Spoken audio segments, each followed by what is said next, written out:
بسم اللہ الرحمن الرحیم۔ السلام علیکم ناظرین، آج 4 مئی کی تاریخ ہے اور آج سے ٹھیک 211 برس پہلے 4 مئی 1799 کو ہندوستان کی سلطنت میسور کے آخری فرمانروا شیر میسور نواب حیدر علی کا بیٹا اور بر صغیر کی استعماری فرنگی قوت سے نبرد آزما، جرت و شجاعت کا پیکر، دلیر اور اپنی رعایا کا ہر دل عزیز انصاف پرور حکمراں سلطان شہید ٹیپو سرنگا پٹم کے قلعے میں حملہ آور برطانوی فوج کے ہاتھوں ایک زبردست خونریز جنگ کے بعد شہادت جیسے بلند مرتبے پر فائز ہوئے۔ ناظرین، آج ہمارا محبوب وطن پاکستان ایک مرتبہ پھر اغیار کی سازشوں اور دشمنوں کی ریشہ دوانیوں کا شکار ہے۔ ہمارے دشمن اور حاسد ہماری خود مختاری، آزادی اور تعمیر و ترقی کو ختم کر دینے کے در پہ ہیں۔ ایسے میں سلطان ٹیپو شہید جیسے نامور مسلمانوں کے حالات زندگی ہمیں آزادی اور خود مختاری کا درس دیتے ہیں۔ وطن عزیز کا قیام 14 اگست 1947 کو انہی جیسے آزادی کے متوالوں کا نقطہ عروج اور مقصد حیات تھا۔ اس پروگرام کو پیش کرنے کا مقصد بھی دراصل یہی ہے کہ ہمارے ناظرین، ہمارے نوجوان اور ہماری نئی نسل اپنے بزرگوں، شہداء اور اسلاف کے کارناموں سے بخوبی آگاہ ہو سکے، اور ایسی شخصیات میں بر صغیر سے تعلق رکھنے والے شہداء میں سب سے بڑا اور نمایاں نام سلطان شہید ٹیپو کا ہے۔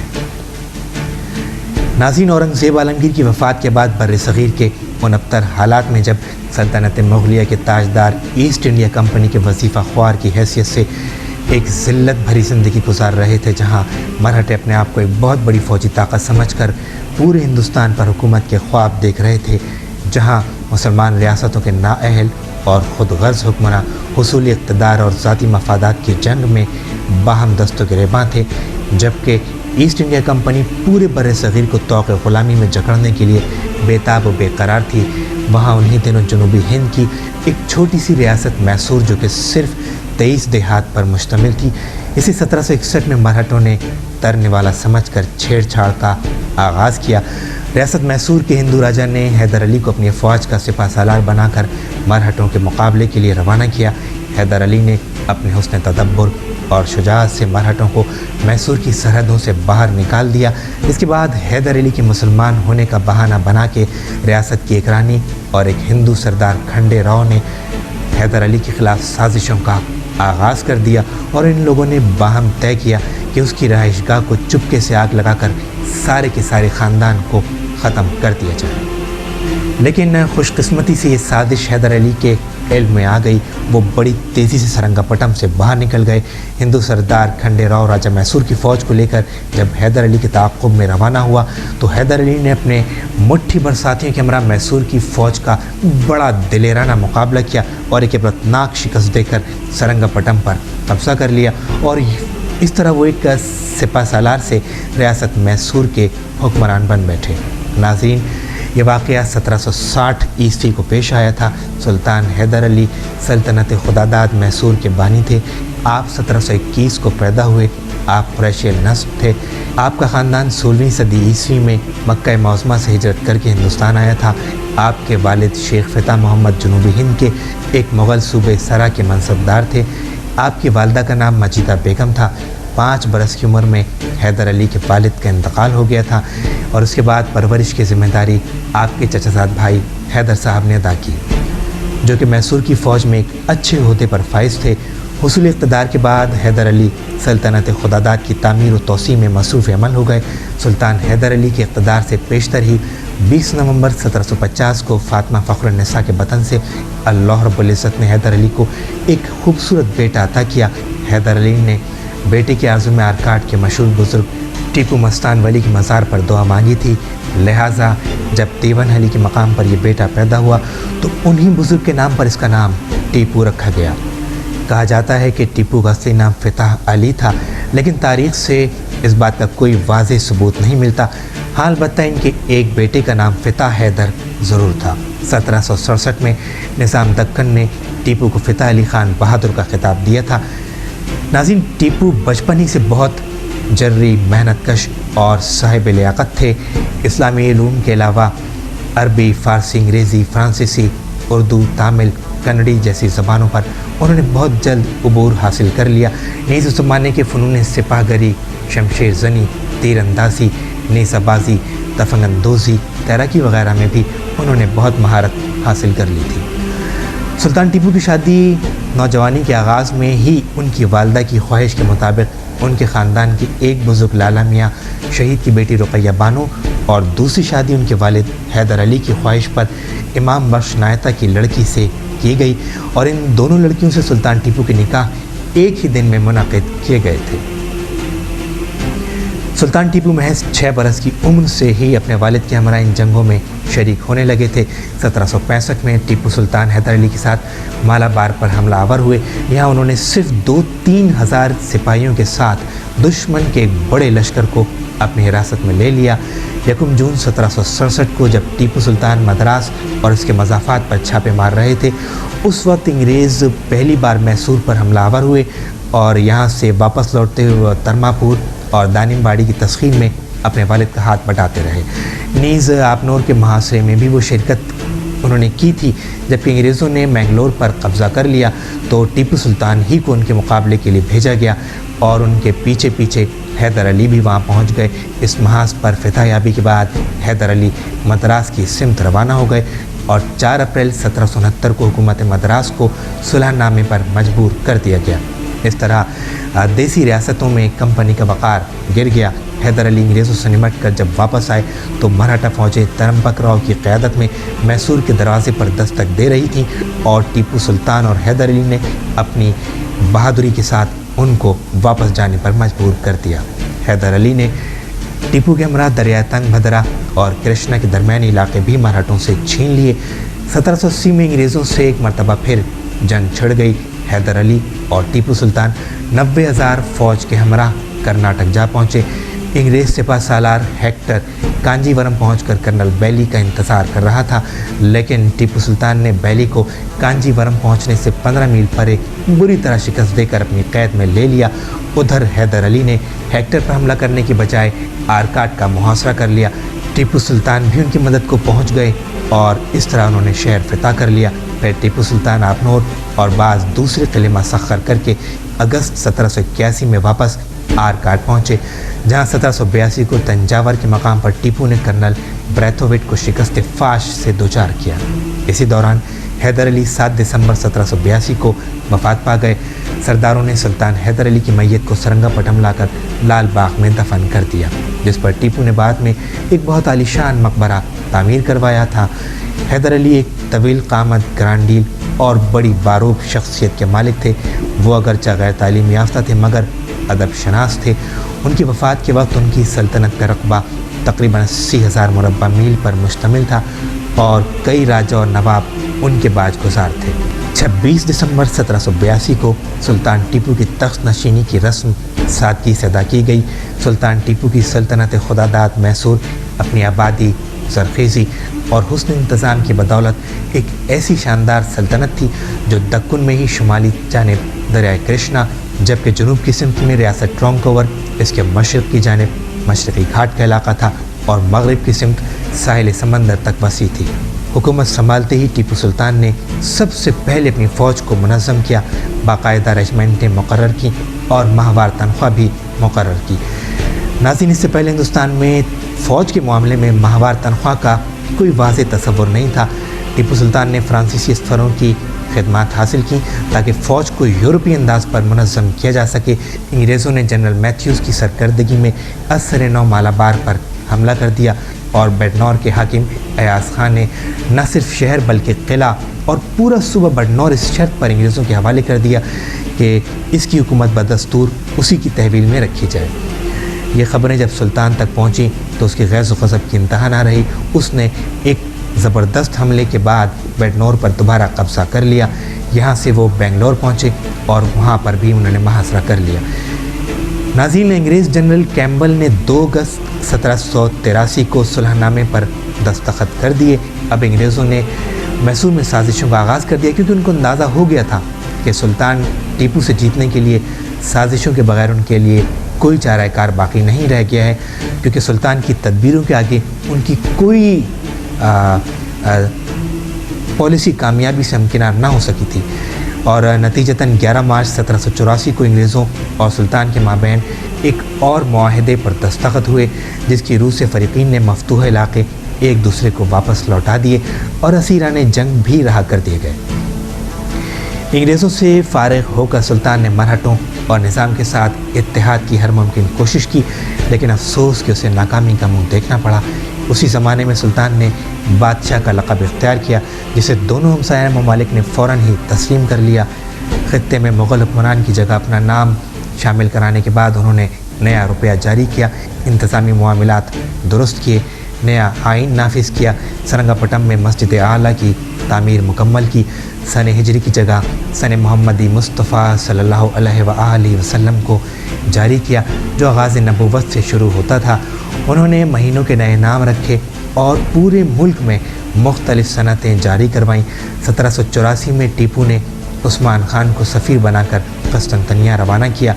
اسی طرح سلطان ٹیپو نے کریم خان زند، حاکم ایران زمان شاہ دررانی، حاکم افغانستان اور شاہ فرانس کے پاس بھی الگ الگ سفارتیں بھجوائیں۔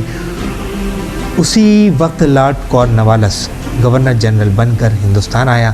اس نے آتے ہی معاہدوں سے انحراف کرنا شروع کر دیا اور انگریزوں نے ٹرانکوور کے واقعات کا بہانہ بنا کر تیسری مرتبہ میسور پر حملہ کر دیا۔ ابتدا میں جنرل میڈوز نے فوج کی کمان سنبھالی، بعد میں لارڈ کارنوالیس نے بنگلور کو فتح کرنے کے بعد مئی 1791 میں سرنگا پٹم کا محاصرہ کر لیا۔ پھر مراٹھے بھی اس کی مدد کو آ گئے۔ یہ وہ وقت تھا جب سلطان ٹیپو نے ان کے ساتھ مصالحت کر کے جنگ کے خطرے کو ٹال دیا، لیکن سلطان ٹیپو کو اپنی نصف سلطنت ان اتحادیوں یعنی انگریز، مرہٹے اور نظام کے حوالے کرنی پڑی۔ اس نقصان کے باوجود سلطان نے ہمت نہ ہاری اور وہ پہلے سے زیادہ جدوجہد کے ساتھ انتظام مملکت میں مصروف ہو گئے۔ سرکشوں کو سزا دی، وفاداروں سے حلف کیا، زراعت کی حوصلہ افزائی کی اور فوج کو اثر نو مستحکم کیا۔ اس دوران میں سلطان کی سیاسی اور فوجی سرگرمیاں بھی جاری و ساری رہیں۔ تجارت اور صنعت کے علاوہ انہوں نے فرانس کے ساتھ کئی فوجی معاہدے بھی کیے۔ اسی دوران نیپولین بوناپارٹ نے ٹیپو سلطان سے کئی مرتبہ خط و کتابت بھی کی۔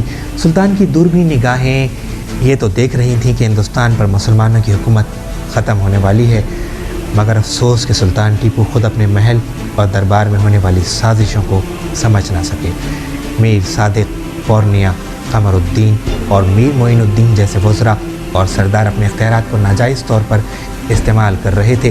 وہ درپردہ انگریزوں سے ملے ہوئے تھے اور حکومت کا ہر راز ان تک پہنچا دیا کرتے تھے۔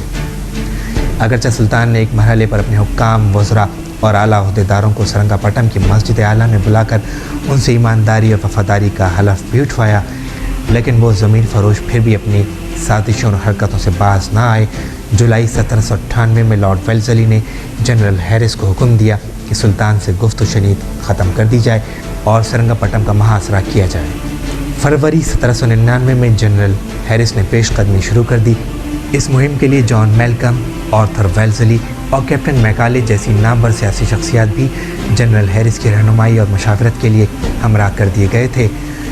22 اپریل 1799 کو سرنگا پٹم پر گولہ باری سے پیشتر مصالحت کا ایک مسودہ سلطان کی خدمت میں پیش کیا گیا، یعنی کہ نصف سلطنت چھوڑ دی جائے، 2 کروڑ تاوان ادا کیا جائے، 4 بیٹے اور 4 فوجی جرنیل بطور ارغمال ایسٹ انڈیا کمپنی کو دیے جائیں۔ ناظرین، یہ ایک سیدھی سی بات ہے کہ سلطان ٹیپو جیسا دلیر اور بہادر حکمراں ایسی ذلت آمیز شرائط پر کسی حال میں راضی نہیں ہو سکتا تھا۔ سلطان ٹیپو نے ایسا ہی کیا کیونکہ اس کا مقولہ تھا کہ شیر کی ایک دن کی زندگی گیدڑ کی 100 سالہ زندگی سے زیادہ بہتر ہے۔ لہٰذا سلطان ٹیپو نے اس مصالحتی پیشکش کو حقارت سے ٹھکرا دیا۔ امید افزا جواب نہ ملنے پر جنرل ہیرس نے قلعے پر گولہ باری شروع کرا دی۔ سلطان کی افواج نے جب جوابی گولہ باری شروع کی تو یہ حیرت انگیز انکشاف ہوا کہ گولہ بارود کے بیشتر ذخائر ناکارہ کیے جا چکے تھے۔ غدار، ضمیر فروش، ایمان فروش اور دشمنان ملک و ملت وزراء اور فوجی سرداروں نے ساز باز کر کے سلطان ٹیپو کے گولہ بارود میں مٹی اور سن ملوا دیا تھا۔ لہٰذا اس شرمناک سازش کی وجہ سے انگریزوں کی گولہ باری کا مؤثر جواب نہ دیا جا سکا۔ 4 مئی کی صبح انگریزی افواج نے سرنگا پٹم کے گرد موجود دریائے کاویری کا 200 گز طویل پاٹ عبور کر کے ایک شگاف پر حملہ کیا۔ سلطان ٹیپو نے خود اگرچہ وہاں پر پہلے ہی سے دفاعی فوج متعین کر رکھی تھی، مگر عین اسی وقت غدار پورنیا نے محافظ فوج کو تنخواہ تقسیم کرنے کے بہانے وہاں سے بلا لیا اور اس طرح انگریزی فوج بغیر کسی مزاحمت کے قلعے میں داخل ہو گئی۔ وہ دوپہر کا وقت تھا۔ سلطان ٹیپو مورچوں پر سے چکر لگا کر صاحبان تلے آ کر بیٹھے ہی تھے۔ کھانا ان کے سامنے رکھا گیا۔ ابھی انہوں نے پہلا لقمہ بھی نہ اٹھایا تھا کہ ایک جانثار سید غفار کے شہید ہونے کی اطلاع ملی اور یہ بھی پتہ چلا کہ انگریزی فوج قلعے میں داخل ہو چکی ہے۔ سلطان ٹیپو کو سید غفار کے شہید ہونے کا سخت صدمہ پہنچا۔ وہ ان کا ایک بہت قابل بھروسہ فوجی تھا۔ سلطان ٹیپو غیظ و غضب کی حالت میں بغیر کھانا کھائے دسترخوان سے اٹھ کھڑے ہوئے۔ سلطان ڈوڈی دروازے کی جانب بڑھے، چند جانثار ان کے ساتھ تھے۔ ایسے میں غدار میر صادق نے باہر نکل کر دروازہ بند کرا دیا اور وہ خود شہر کی جانب روانہ ہو گیا۔ سلطان ہی کی فوج کے ایک وفادار سپاہی نے اس کی غداری کو بھانپ لیا اور اس نے اس کا پیچھا شروع کیا اور کچھ دور آگے جا کر تلوار کے ایک ہی وار سے اس بدبخت کی گردن اڑا دی۔ ادھر سلطان ٹیپو براہ راست انگریزی فوج کے ساتھ دو بدو نبرد آزما تھے۔ ان کی اس دلیری، بے خوفی اور جنگ آزما فطرت کو دیکھتے ہوئے ان کے سپاہی بھی بڑی جمع مردی سے ان کا ساتھ دینے لگے۔ سلطان ٹیپو نے ایک زبردست خوریز جنگ کا سلسلہ اپنے ارد گرد پھیلا دیا۔ ان کے جوش و جذبے اور جنگی مہارت نے دشمنوں کے دلوں پر ان کی ہیبت بٹھا دی۔ انہوں نے دشمنوں کی صفوں کو منتشر کر کے رکھ دیا۔ وہ شہادت کے متمنی اور طلبگار تھے تاکہ کل بروز محشر وہ اپنے اللہ رب العزت کی بارگاہ اور اپنے آقا حضرت محمد مصطفیٰ صلی اللہ علیہ وآلہ وسلم کے سامنے سرخرو ہو سکیں۔ سلطان ٹیپو اگرچہ ہر طرف سے انگریزی فوج میں گر چکے تھے، لیکن اس کے باوجود ان کی تلوار اپنے جوہر دکھا رہی تھی۔ سلطان کے 2 زخم لگ چکے تھے اور تیسرے زخم نے ان کو نڈھال کر دیا۔ اس موقع پر بعض جانثاروں نے چاہا کہ وہ ان کی جان بچا کر انہیں پالکی میں لٹا دیں تاکہ ان کے علاج معالجے کا بندوبست کیا جا سکے، لیکن سلطان ٹیپو کی غیرت، جرت اور شوق شہادت کے آگے وہ جانثار کچھ بھی نہ کر سکے۔ سلطان ٹیپو لڑتے لڑتے شدید زخموں سے چور ہو کر بالآخر زمین پر گر پڑے۔ ان کے گرتے ہی ایک انگریز فوجی نے آگے بڑھ کر ان کی جواہر نگار بیش قیمت بیٹی اتارنا چاہی، لیکن سلطان ٹیپو میں زندگی کی رمق اور غیرت باقی تھی۔ انہوں نے اپنی تلوار کے ایک ہی وار سے سپاہی کو کاٹ کے پرے پھینک دیا۔ جواباً ایک اور سپاہی یا شاید اسی سپاہی نے پستول کے فائر سے ٹیپو سلطان کو شہادت کے بلند مرتبے پر فائز کر دیا۔ ناظرین، 5 مئی کو انگریزوں نے سلطان ٹیپو کی میت کو حیدر علی کے پہلو میں پوری فوجی اعزاز کے ساتھ دفن کیا۔ وہ مقبرہ خود سلطان ٹیپو نے ہی بنوایا تھا، جس میں ان کی والدہ، والد اور بعض دیگر عزیز و اقارب کی قبریں آج تک موجود ہیں۔ ان کی 2 بیویاں اور 12 بیٹے بھی تھے جو بعد میں حراست میں لے لیے گئے۔ 6 مئی تک سرنگا پٹم میں لوٹ مار کا بازار گرم رہا۔ محل کے علاوہ عوام کے گھروں سے بھی کروڑوں اربوں پاؤنڈ مالیت کی اشیاء اٹھا لی گئیں اور ہزاروں لاکھوں افراد بے موت مارے گئے۔ اس وقت بڑا شہزادہ فتح حیدر سرنگا پٹم سے باہر رہ کر جنگ جاری رکھنا چاہتا تھا، مگر انگریزوں کے ساتھ ساتھ پورنیا نے اسے تخت واپس دلانے کا یقین دلایا، چنانچہ اس نے بھی ہتھیار ڈال دیے۔ بعد میں لارڈ ویلزلی اپنے وعدے سے پھر گیا اور سلطان ٹیپو شہید کے شہزادوں کو 2,40,000 پیگوڈے کا وظیفہ دے کر میسور کی گدی پر قدیم راجہ کے لے پالک بیٹے کو بٹھا دیا گیا۔ سلطان ٹیپو شہید کے ان شہزادوں کو پہلے ویلور میں نظر بند کیا گیا، بعد ازاں کلکتے منتقل کر دیا گیا۔ ناظرین، سلطان ٹیپو کا قد 5 فٹ 8 انچ کے قریب تھا۔ ان کا جسم بہت مضبوط، سڈول اور کثرتی تھا۔ چہرہ پرگوشت جس پر بڑی بڑی روشن آنکھیں مخاطب کے دل میں اتر جایا کرتی تھیں۔ ان کی ناک کافی کھڑی اور کسی قدر آگے کو جھکی ہوئی تھی۔ ٹیپو سلطان ایک بہت بڑے مجاہد اور پکے مسلمان تھے۔ انہوں نے اپنی ساری زندگی غیر شرعی کاموں اور مکروہات سے پرہیز کیا۔ وہ سلطنت کے جاری ہونے والے تمام فرامین پر اپنے ہاتھ سے بسم اللہ الرحمن الرحیم لکھا کرتے تھے اور نیچے دستخط کر کے ان احکامات اور فرامین کو نافذ کرنے کی عادت تھی۔ نماز فجر کے بعد قرآن مجید کی تلاوت کیا کرتے اور وہ سارا دن باوضو رہنے کی کوشش کرتے تھے۔ رمضان میں پورا ملک روزوں کا احترام کرتا۔ سلطان ٹیپو نے لوگوں کو اپنے سامنے احتراماً جھکنے سے بھی منع کر رکھا تھا۔ ان کے پاس کئی ہزار کتب پر مشتمل ایک شاندار کتب خانہ تھا۔ شجاعت اور بہادری میں کوئی بھی ان کا ہم پلہ نہیں تھا۔ شیر ان کا پسندیدہ جانور تھا اور شاید اسی لیے انگریزوں نے انہیں شیر میسور کا خطاب دے رکھا تھا۔ سلطان ٹیپو شہید ہر طرح کے تعصب سے بے نیاز تھے، اور اس کا سب سے بڑا ثبوت یہ ہے کہ پورنیا جیسے ہندو ان کے وزراء میں شامل تھے۔ سلطان ٹیپو بیحد اختراع پسند تھے، انہوں نے نئی اقسام کے اسلحے متعارف کروائے، انہوں نے مملکت کے آئین کا اجرا کیا۔ اس کے علاوہ سلطان ٹیپو نے سن محمدی صلی اللہ علیہ وآلہ وسلم کا اجرا بھی کیا، اور اسی کے ساتھ ساتھ نت نئے سکے ڈھلوا کر اپنی جدت پسندی کا بھی اظہار کرتے رہے۔ سلطان شہید نے ایک لائبریری بھی قائم کر رکھی تھی، جس میں کم و بیش قلمی کتابوں کے 2000 نسخے موجود تھے۔ یہ کتابیں عربی، فارسی اور ابتدائی اردو زبانوں میں تحریر کی گئی تھیں۔ سلطان نے اپنی مملکت میں غلامی کا خاتمہ کیا، ریاست کے بہت سے پرانے شہروں کے نام بدل کر نت نئے نام تجویز کیے، حتیٰ کہ انہوں نے مہینوں کے نام بھی بدل ڈالے تھے۔ سلطان ٹیپو نے سرنگا پٹم میں ایک تعلیمی ادارہ جامعہ الامور کے نام سے قائم کر رکھا تھا۔ ان کے قائم کیے ہوئے اس ادارے میں دینی تعلیم کے ساتھ ساتھ دنیاوی اور دیگر علوم و فنون کی بھی تربیت فراہم کی جاتی تھی۔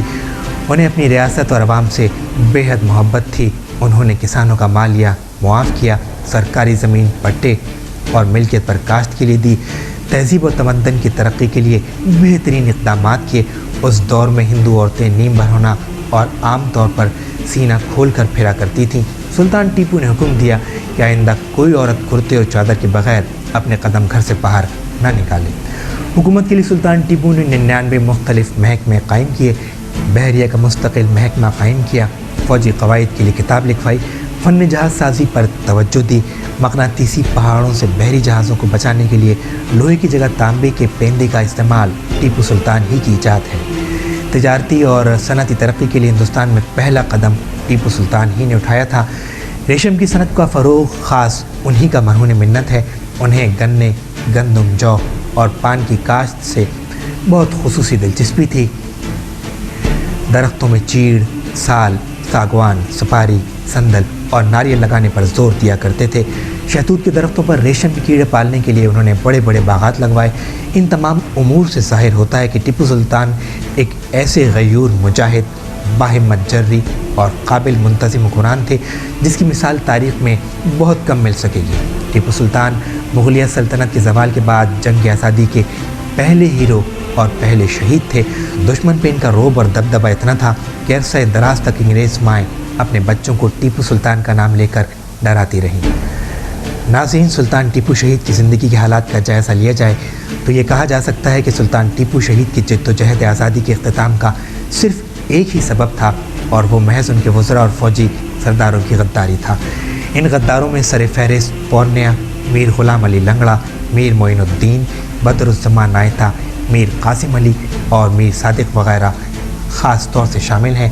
خصوصاً میر صادق نے اپنی قوم سے جو غداری کی تھی، اس گناہ عظیم کے لیے آج تاریخ اور دنیا انسانیت اسی غدار کے نام سے یاد کرتی ہے۔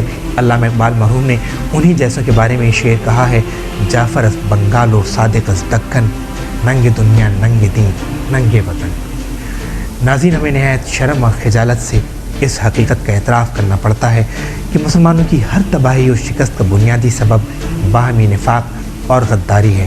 اگر بغداد تباہ ہوا تو خلیفہ کے وزیر ابن القمی کی غداری سے، اگر اندلس کی سلطنت برباد ہوئی تو مسلم علماء اور ریاست حکمرانوں کی خانہ جنگی اور باہمی چپقلش سے، سلطنت عثمانیہ کے ٹکڑے اور حصے بکھرے ہوئے تو غدار و خائن خلفاء اور مفاد پرست افسروں کی وجہ سے ہوئے۔